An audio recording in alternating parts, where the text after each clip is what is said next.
ಈ ವಾರ ಮನೇಲಿ 2 ಟೀಮ್ ಆಗಿ ಆಡ್ತಾರೆ. ಭವ್ಯ ಮತ್ತೆ ಶೋಭಾ ಒಂದೊಂದು ಟೀಮ್ ಲೀಡರ್ ಆಗ್ತಾರೆ. ಇಬ್ರು ಟೀಮ್ ಮಾಡ್ಕೋಬೇಕು. ಭವ್ಯ ತ್ರಿವಿಕ್ರಮ್ ನ ಫಸ್ಟ್ ತಗೊಂಡಾದ್ಮೇಲೆ ಮಿಕ್ಕಿದ್ನೆಲ್ಲ ತ್ರಿವಿಕ್ರಮೇ ನೋಡ್ಕೋತಾರೆ.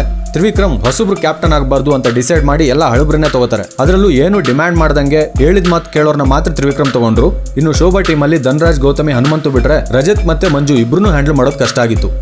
ಇನ್ನು ಟವರ್ ಕೊಟ್ಟೋ ಟಾಸ್ಕ್ ಅಲ್ಲಿ ಭವ್ಯಗೌಡ ತುಂಬಾ ಪೇಷನ್ಸ್ ಆಗಿ ಆಡಿದ್ರು. ಭವ್ಯ ಟೀಮ್ ಅಲ್ಲಿ ತ್ರಿವಿಕ್ರಮ್ ಬಿಟ್ರೆ ಬೇರೆ ಯಾರು ಮಾತಾಡ್ತಿರಲಿಲ್ಲ. ಈ ಕಡೆ ಶೋಭಾ ಟೀಮ್ ಅಲ್ಲಿ ಮಂಜು, ರಜತ್ ಇಬ್ರು ಮಾತಾಡಿ ಇಲ್ದಲ್ಲಿರೋ ಟೆನ್ಷನ್ ಕ್ರಿಯೇಟ್ ಮಾಡ್ತಾ ಇದ್ರು. ಈ ಟಾಸ್ಕ್ ಅಲ್ಲಿ ಐಶ್ವರ್ಯ ಶೋಭಾ ಟೀಮ್ ನ 10 ಸೆಕೆಂಡ್ ನಿಲ್ಸಿದ್ದು ಯಾಕೆ ಅಂತ ಕ್ಲಾರಿಟಿ ಇಲ್ಲ. ಇನ್ನು ಗೇಮ್ ಮುಗಿದ್ಮೇಲೆ ಮೋಕ್ಷಿತಾ ಡ್ರಾಮಾ ಆಡಿ ಅಲ್ಲಿಂದ ಚೈತ್ರಕ್ಕನ ಬುಟ್ಟಿಗೆ ಹಾಕೋತೀನಿ, ಅವರಲ್ಲಿ ಒಬ್ಬರೇ ಆಗಿದ್ದಾರೆ, ಆಮೇಲೆ ಚೈತ್ರಕ್ಕನ್ ಬಾಯಲ್ಲಿ ಎಲ್ಲಾ ಪ್ಲಾನು ತಿಳ್ಕೊತೀನಿ ಅಂತ ಹೇಳಿದಾಗ ಐಶು, ಶಿಶಿರ್ ಎಲ್ಲರೂ ಸಿಕ್ಕಾಪಟ್ಟೆ ಎಂಜಾಯ್ ಮಾಡಿ ಚೈತ್ರಕ್ಕನ್ ಈಸಿಯಾಗಿ ನಮ್ ಕಡೆ ಹೇಳ್ಕೋಬಹುದು ಅಂತ 3 ಜನ ಸೇರಿ ಡ್ಯಾನ್ಸ್ ಮಾಡಿ ಎಂಜಾಯ್ ಮಾಡ್ತಾರೆ. ಮೋಕ್ಷಿತಾ ಶಿಶಿರ್ನ ಕರ್ಕೊಂಡು ಹೋಗಿ ಚೈತ್ರಕ್ಕನ್ ಮುಂದೆ ನನಗೆ ದುಡ್ಡೇ ಕೊಟ್ಟಿಲ್ಲ ಅಂತ ಪರ್ಫಾರ್ಮೆನ್ಸ್ ಕೊಟ್ಟು ಬಂದ್ರು. ಆದ್ರೆ ಈ ಗೇಮ್ ಅಲ್ಲಿ ಕೊನೆಗೆ ಯಾವ ಟೀಮ್ ಗೆಲ್ಲುತ್ತೆ ಅನ್ನೋದು ಒಂದಾದ್ರೆ ಯಾರ ಹತ್ರ ಜಾಸ್ತಿ ದುಡ್ಡಿದ್ರೆ ಅವರು ಕ್ಯಾಪ್ಟನ್ ಕಂಟೆಂಡರ್ ಆಗ್ತಾರೆ. ಅಂದ್ರೆ ನಿಮ್ ಟೀಮ್ ಗೆಲ್ತಾ ಬಿಡ್ತಾ ಅನ್ನೋದಕ್ಕಿಂತ ನಿಮ್ಮ ಹತ್ರ ಎಷ್ಟು ದುಡ್ಡಿದೆ ಅನ್ನೋದು ಒಂದು ಮುಖ್ಯವಾದ ಪಾಯಿಂಟ್. ಇದನ್ನ ಮೋಕ್ಷಿತಾ, ಶಿಶಿರ್ ಮರ್ತಿದ್ರು, ಆದ್ರೆ ಚೈತ್ರಕ್ಕ ಮರ್ತಿರ್ಲಿಲ್ಲ. ಮೋಕ್ಷಿತಾ, ಶಿಶಿರ್, ಐಶ್ವರ್ಯ ಎಲ್ಲರೂ ಸೇರ್ಕೊಂಡು ಬರೀ ಪ್ಲಾನ್ ಮಾಡಿ ಮಜಾ ಮಾಡಿದ್ರೆ ಚೈತ್ರಕ್ಕ ಸಿಂಗಲ್ ಆಗಿ ಪ್ಲಾನ್ ಮಾಡಿ ಸಕ್ಸಸ್ಫುಲ್ ಆಗಿ ಕಂಪ್ಲೀಟ್ ಮಾಡಿ ನಗ್ತಾ ಇದ್ರು.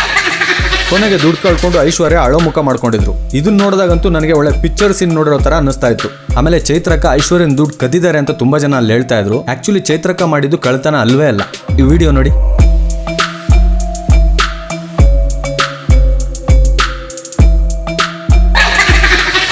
ಇದನ್ನ ಯಾರಾದ್ರೂ ಕಳ್ತನ ಅಂತಾರ? ಕಳ್ತನ ಅಂದ್ರೆ ಅವ್ರ ಪಕ್ಕದಲ್ಲೇ ಇದ್ಕೊಂಡು ಕೈ ಹಾಕಿರೋದು ಗೊತ್ತಾಗಬಾರ್ದು, ಕಾಣಬಾರ್ದು, ಟಚ್ ಮಾಡಿರೋದು ಗೊತ್ತಾಗಬಾರ್ದು. ಚೈತ್ರಕ್ಕ ಐಶ್ವರ್ಯನ ಎದುರುಗಡೆ ಕೂತ್ಕೊಂಡೆ ಅವ್ರು ನೋಡ್ತಿದ್ದಂಗೆ ದುಡ್ಡು ತಗೊಂಡೋದು.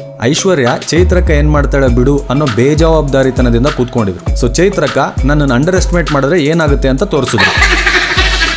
ಈಗಲೂ ನೀವು ಚೈತ್ರಕ್ಕ ಮಾಡಿದ್ ಕಳ್ತನ ಅಂದ್ರೆ ನಾನು ಒಪ್ಪಲ್ಲ. ಒಂಥರ ಯಾಮಾರಿಸಿದ್ದು ಅಂದ್ರೆ ಒಪ್ಕೋತೀನಿ. ಮತ್ತೆ ಯಾಮಾರಿಸಿ ತಪ್ಪಲ್ವಾ ಅಂತ ಕೇಳಕ್ ಹೋಗ್ಬಿಡಿ. ಬ್ಲೂ ಟೀಮ್ ಎಲ್ಲ ಸೇರಿ ಚೈತ್ರಕ್ಕನ ಈಸಿಯಾಗಿ ಯಾಮಾರಿಸ್ಬಿಡೋಣ ಅಂತ ಪ್ಲಾನ್ ಹಾಕಿ ಅವ್ರ ಹತ್ರ ಹೋಗಿ ಪರ್ಫಾರ್ಮ್ ಮಾಡಿ ಯಾಮಾರ್ಸಕ್ ಟ್ರೈ ಮಾಡಿ ತಪ್ಪಲ್ವಾ? ಸೊ ಅವ್ರು ತಪ್ಪಿಲ್ಲ ಅಂದ್ರೆ ಇವ್ರು ತಪ್ಪಿಲ್ಲ.